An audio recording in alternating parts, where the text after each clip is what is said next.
Nous sommes le 12 janvier 2025 et nous allons analyser le Bitcoin et les différentes datas du jour ainsi que quelques alts.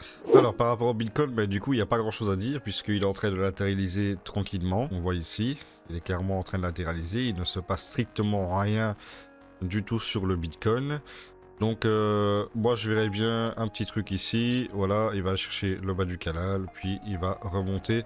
Pour cette semaine, faudra voir quand même parce que je crois qu'il y a des statistiques quand même assez importantes, donc il va quand même falloir faire attention. Et pour l'instant, en tant que ce support ici, il tient, bien, tout va bien. Donc, voilà, clairement il n'y a pas grand chose à dire sur le Bitcoin pour le moment. Ça latéralise, donc pour l'instant il faut attendre la décision du Bitcoin. Au niveau de la Bitcoin dominance, c'est bien, elle descend, puisqu'on a vu qu'ici, il y a un order block de vente.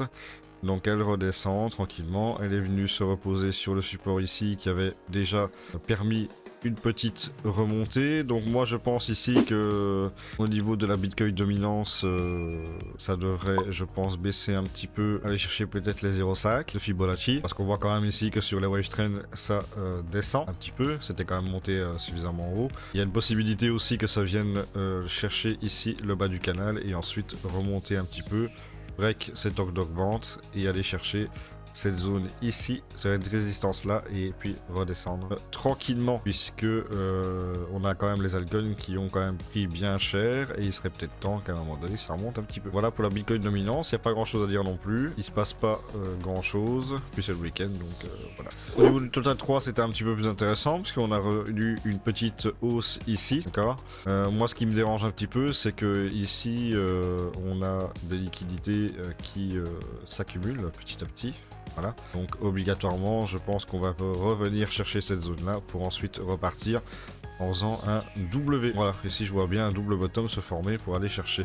Donc on a un order block de vente ici, donc ça confirme un petit peu ce que je dis. Donc pour moi je pense que ça va aller chercher un double bottom, donc on devrait avoir quelque chose comme ça. Chercher ici, puis hop, repartir à la hausse pour les altcoins. Donc je pense que pendant cette semaine ici ça va baisser encore un petit peu, malheureusement. On n'est pas encore à la fin de la galère au niveau des alts, mais bon, verrons. Au niveau du Fear and Greed Index, eh bien nous avons le sentiment du marché qui est passé à 62, donc nous avons perdu 7 points par rapport à hier, et nous sommes à 62, mais toujours dans le bon, mais voilà, le sentiment a baissé un petit peu, c'est tout à fait logique. Au niveau de la carte technique de la liquidation, eh bien on voit qu'on a toujours moins d'ordre, moins de liquidité qui se trouve dans la zone des 90 000, mais par contre il y en a beaucoup en 92 000, sachant que là on latéralise complètement, là on voit qu'il se passe strictement rien, ça latéralise complètement, donc je pense qu'on devrait quand même aller chercher les liquidités au nord, donc pour l'instant moi je trouve ça plutôt positif. Au niveau de l'Alcohol Season Index, c'est bien, on est à 51, donc on a pris que 2 points vers l'Alcohol Season, donc pour le moment on latéralise comme le marché au niveau de l'Alcohol Season Index, donc il ne se passe pas grand chose non plus. Et au niveau du top 50 performance, eh bien nous avons quelques tokens qui surperforment le BTC. Bon, les gros de base, hein, on les connaît maintenant. Par contre, nous avons Atom qui est passé devant le BTC en termes de surperformance. Nous avons TRX, nous avons Leo, DOT, LTC et Theta qui sont passés devant le BTC, et nous avons toujours Tao qui est à moins 25% en sous-performance du BTC. Alors c'est basé sur les 90 jours, hein. Donc c'est basé sur les statistiques de 90 jours, 90 derniers jours. Voilà. Puis nous avons IMX avec moins 18,7, TIA avec moins 17,8, STX avec moins 11,4 et Kaspa avec moins 10,1 et les autres. Au niveau des émissions de tokens, eh bien nous avons Axis Infinity qui va émettre dans 5 heures pour 5 millions de dollars de jetons, ce qui représente 0,52% de la supply, sachant que ça se renouvelle apparemment tous les 7 jours, donc 0,52%, c'est pas ce qui va faire bouger énormément de prix, mais bon, voilà, sachez-le quand même, ça existe. Comme je ne sais pas vraiment quels alts vous intéressent, mais du coup pour l'instant on va les tirer au sort, voilà, et donc on va demander à ChatGPT pour ça nous aider, et voilà, du coup on va demander à ChatGPT, tire-moi un nombre entre 1 et 10, 5, ok, on va passer 5 tokens. 1, 2, 3, 4, 5. Ok, du coup ça va être 4. Ça va être 4 qu'on va analyser. Ok, donc on voit très clairement que depuis sa début de cotation, il a clairement chuté, donc il fait que chuter en fait au final, tout le temps. Donc on va utiliser un truc, on va utiliser le cercle de Fibonacci, hop, on va mettre l'aimant, et on va le mettre ici, parce qu'on peut pas le mettre directement ici, ouais, mettre là. Voilà, hop, sur le précédent bottom. Donc qu'est-ce qui fait le cercle de Fibonacci? Ben, ça nous permet de voir des zones de support. Ok, donc là on a le 1,618 qui pourrait être intéressant ici. Donc là, très clairement, hop, voilà, si on vient ici, on a un support intéressant ici pour une potentielle entrée en position. Je rappelle que je suis pas conseiller financier, donc à vos propres risques.